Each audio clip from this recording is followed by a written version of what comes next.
ಉಳಿದಿರೋ ಅನ್ನದಿಂದ ತಾಲಿಪಟ್ಟು ಯಾವ ಥರ ಮಾಡೋದು ಮತ್ತು ಏನೇನು ಇಂಗ್ರೀಡಿಯೆಂಟ್ಸ್ ಯೂಸ್ ಮಾಡಿದ್ದೀನಿ ಅಂತೇಳಿ ಹೇಳ್ತೀನಿ ಬನ್ನಿ.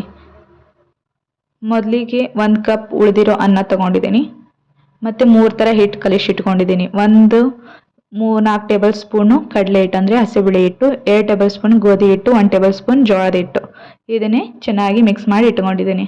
ಮತ್ತು ರುಚಿಗೆ ಉಪ್ಪು, ಜೀರಿಗೆ, ಅರಿಶಿಣ ಪುಡಿ, ಗರಂ ಮಸಾಲ, ಹಸಿಮೆಣಸಿನ್ಕಾಯಿ ಪೇಸ್ಟ್. ಇದನ್ನು ಯಾವ ಥರ ಮಾಡೋದು ಅಂತೇಳಿ ಮುಂದೆ ಹೇಳ್ತೀನಿ.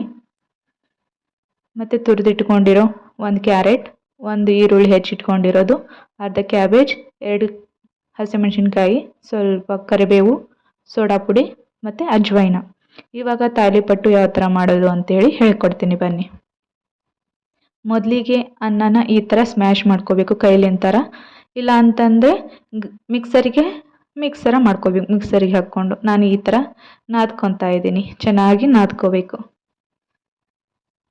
ಇವಾಗ ಕಲಿಸಿಟ್ಕೊಂಡಿರೋ ಹಿಟ್ಟನ್ನ ಪೂರ ಹಾಕ್ಕೋತೀನಿ, ಯಾಕಂದರೆ ನಾನು ಮೆಜರ್ ಮಾಡಿ ಇಟ್ಕೊಂಡಿದ್ದೀನಿ ಎಷ್ಟು ಕ್ವಾಂಟಿಟಿ ಬೇಕು ಅಂಥೇಳಿ. ಈ ಥರ ಕನ್ಸಿಸ್ಟೆನ್ಸಿಲಿ ಮಾಡಿ ಚೆನ್ನಾಗಿ ಬರುತ್ತೆ ತಾಲಿಪಟ್ಟು, ಹೊಟ್ಟೆ ಹರಿಯೋದಿಲ್ಲ. ಸೊ ಇವಾಗ ಕಟ್ ಮಾಡ್ಕೊಂಡಿರೋ ಎಲ್ಲ ತರಕಾರಿನ ಹಾಕ್ಕೊಂಡಿದ್ದೀನಿ. ಇವಾಗ ರುಚಿಗೆ ಎಷ್ಟು ಬೇಕು ನೋಡಿ ಅಷ್ಟು ಉಪ್ಪು ಹಾಕೋರಿ. ಸ್ವಲ್ಪ ಉಪ್ಪು ಖಾರ ಜಾಸ್ತಿನೇ ಮಾಡಿ, ಏಕೆಂದರೆ ಚೆನ್ನಾಗಿರುತ್ತೆ ಟೇಸ್ಟು. ಇವಾಗ ಸ್ವಲ್ಪ ಅರಿಶಿಣ ಪುಡಿ, ಸ್ವಲ್ಪ ಗರಂ ಮಸಾಲ, ಸ್ವಲ್ಪ ಜೀರಿಗೆ, ಇವಾಗ ಹಸಿಮೆಣಸಿನ್ಕಾಯಿ ಪೇಸ್ಟ್ ಹಾಕ್ಕೊಂಡಿದ್ದೀನಿ. ಇದನ್ನು ಯಾವ ಥರ ಮಾಡೋದಂತೇಳಿ ಹೇಳ್ತೀನಿ. ಇವಾಗ ಸ್ವಲ್ಪ ಸೋಡಾ ಪುಡಿ ಹಾಕ್ಕೊಂಡೆ,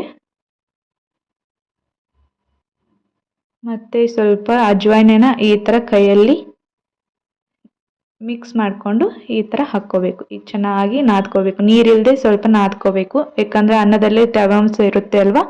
ಸೊ ಹಾಗಾಗಿ ನೀರು ಭಾಳ ಯೂಸ್ ಆಗೋದಿಲ್ಲ. ಸೊ ನೀರು ಹಾಕಿ ನಾದ್ಕೊಳಕ್ಕೆ ಹೋಗಬೇಡಿ, ಇಲ್ಲಾಂದರೆ ನೀರು ಗಚ್ಚಾಗ್ಬಿಡುತ್ತೆ, ಚೆನ್ನಾಗಿ ಬರೋದಿಲ್ಲ.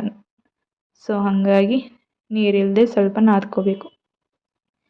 ಸೊ ಹಸಿಮೆಣಸಿನ್ಕಾಯಿ ಪೇಸ್ಟ್ ಯಾವ ಥರ ಮಾಡ್ಕೊಂಡಿದ್ನಿ ಅಂದರೆ, ಹಸಿಮೆಣಸಿನ್ಕಾಯಿನ ಚೆನ್ನಾಗಿ ಎಣ್ಣೆಯಲ್ಲಿ ಹುರ್ಕೊಂಡು ಅದಕ್ಕೆ ಜೀರಿಗೆ, ಉಪ್ಪು, ಶುಂಠಿ, ಬೆಳ್ಳುಳ್ಳಿ ಮತ್ತು ಕರಿಬೇವು, ಕೊತ್ತಂಬರಿ ಹಾಕಿ ಪೇಸ್ಟ್ ಮಾಡಿ ಇಟ್ಕೊಂಡಿದ್ದೆ. ಸೊ ಇವಾಗ ಸ್ವಲ್ಪ ನೀರು ಹಾಕ್ಕೊಂಡಿದ್ದೀನಿ. ಸ್ವಲ್ಪ ನೀರು ಕಮ್ಮಿ ಅನ್ನಿಸ್ತು, ಸೊ ಹಂಗಾಗಿ ಸ್ವಲ್ಪ ಹಾಕ್ಕೋಬೋದು. ಇವಾಗ ಚೆನ್ನಾಗಿ ನಾದ್ಕೋಬೇಕು. ಚಪಾತಿ ಹಿಟ್ಟು ಯಾವ ಥರ ನಾದ್ಕೊತೀವಿ ನೋಡಿ ಅದೇ ಥರನೇ ಚೆನ್ನಾಗಿ ನಾದ್ಕೋಬೇಕು. ನೀರು ಭಾಳ ಹಾಕಕ್ಕೆ ಹೋಗಬೇಡ್ರಿ, ಯಾಕಂದರೆ ಅನ್ನದಲ್ಲಿ ನೀರಿನ ಅಂಶ ಇರೋದ್ರಿಂದ ಅದರಲ್ಲೇ ಮಿಕ್ಸ್ ಮಾಡ್ಕೋಬೇಕು. ಸೊ ಚೆನ್ನಾಗಿ ನಾದ್ಕೊರಿ. ಚೆನ್ನಾಗಿರುತ್ತೆ. ಸುಮ್ಮನೆ ಉಳಿದಿರೋ ಅನ್ನನ ವೇಸ್ಟ್ ಮಾಡೋಕ್ಕಿಂತ ಈ ಥರ ಒಮ್ಮೆ ತಾಲಿಪಟ್ಟು ಮಾಡಿ ತಿನ್ನೋದ್ರಿಂದ ಬ್ರೇಕ್ಫಾಸ್ಟಿಗೂ ಡಿಫ್ರೆಂಟ್ ಇರುತ್ತೆ. ಸೊ ಅನ್ನನೂ ವೇಸ್ಟ್ ಆಗೋದಿಲ್ಲ. ಇವಾಗ 1 ಟೇಬಲ್ ಸ್ಪೂನ್ ಎಣ್ಣೆ ಹಾಕ್ಕೊಂಡು ಮತ್ತೆ ಚೆನ್ನಾಗಿ ನಾದ್ಕೊತಾ ಇದ್ದೀನಿ. ಎಷ್ಟು ನಾದ್ಕೊತೀರಿ ನೋಡಿ ಅಷ್ಟು ಚೆನ್ನಾಗಿ ಬರುತ್ತೆ ತಾಲಿಪಟ್ಟು. ಸೊ ನೋಡಿ ಚೆನ್ನಾಗಿ ನಾದ್ಕೊತಾ ಇದ್ದೀನಿ.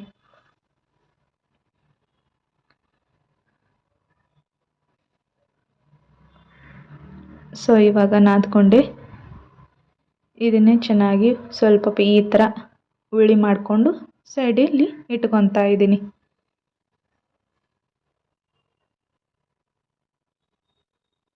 ಸೊ ಇವಾಗ ಲಟ್ಟಿಸ್ಕೋಬೇಕು. ನಾನು ಬಟರ್ ಪೇಪರ್ ಯೂಸ್ ಮಾಡ್ತೀನಿ. ಹಾಗೆ ಲಟ್ಟಿಸ್ಕೊಂಡು ಹಾಕಿದ್ರೆ ಅವು ಮೇಲೆ ಏಳೋದೇ ಇಲ್ಲ. ಸೊ ಹಾಗಾಗಿ ಬಟರ್ ಪೇಪರ್ ಇಲ್ಲ, ಒಬ್ಬಟ್ಟು ಪೇಪರ್ ಅಂತೇಳಿ ಸಿಗ್ತವೆ ಅಂಗಡಿಯಲ್ಲಿ. ಸೊ ಅದಕ್ಕೆ ಸ್ವಲ್ಪ ಎಣ್ಣೆ ಹಾಕಿ ಈ ಥರ ಲಟ್ಟಿಸ್ಕೊತಾ ಹೋಗಬೇಕು.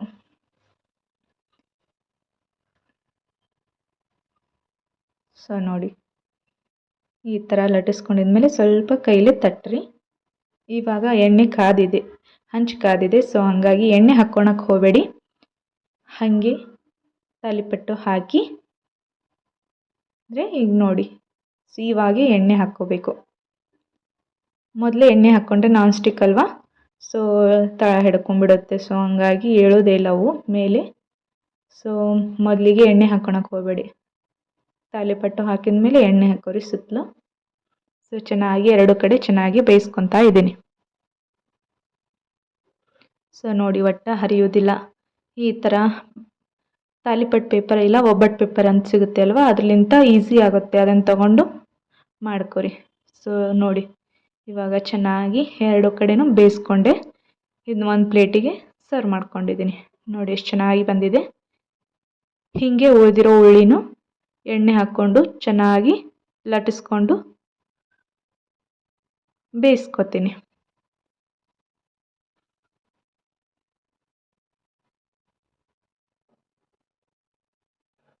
ಇದು ಒಬ್ಬಟ್ಟು ಪೇಪರ್ ಇಲ್ಲ ಅಂತಂದರೆ ಭಾಳ ಕಷ್ಟ ಆಗುತ್ತೆ, ಯಾಕಂದರೆ ಅನ್ನದಿಂದ ಮಾಡಿದ್ದೆ ಅಲ್ವಾ, ಸೊ ಹಂಗಾಗಿ ಸ್ವಲ್ಪ ಏಳೋದೇ ಇಲ್ಲ ಅವು, ಹಿಡ್ಕೊಂಡ್ಬಿಡ್ತವೆ. ಹಾಗಾಗಿ ಒಬ್ಬಟ್ಟು ಪೇಪರ್ ತಗೋರಿ, ಚೆನ್ನಾಗಿ ಬರ್ತವೆ ಈ ಥರ.